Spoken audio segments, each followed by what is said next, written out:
На ковре цель победу одержал Сергей Москалев, Кемеровская область. На ковер С приглашается борцы весовой категории 55 килограммов. Даржо Цериторов, Республика Бурятия, Сульчим Пурбуев, Республика Бурятия.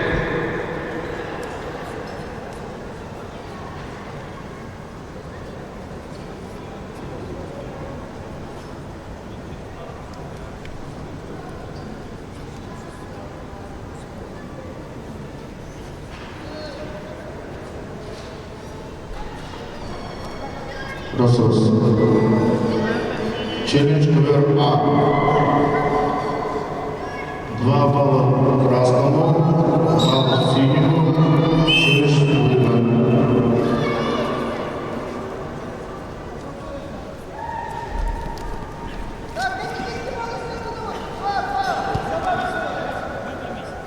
Два балла, 1 балл и все.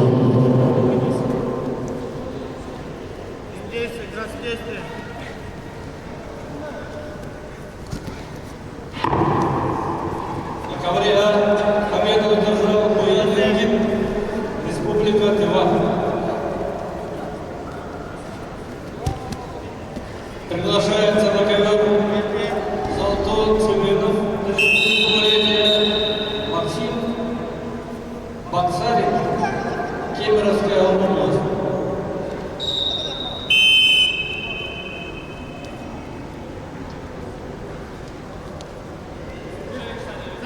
На ковер готовится весовая категория 70 килограммов.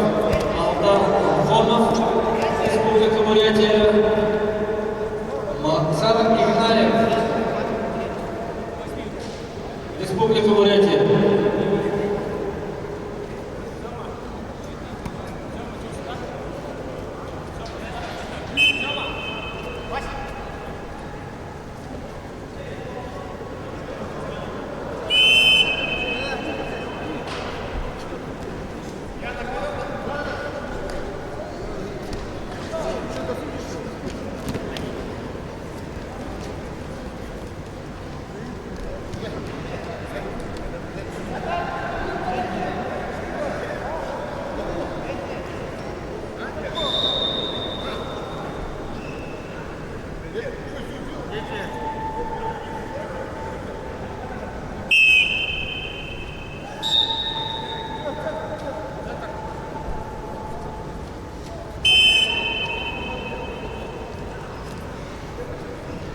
С победу одержал Доржон Севитанов, Республика Бурятия.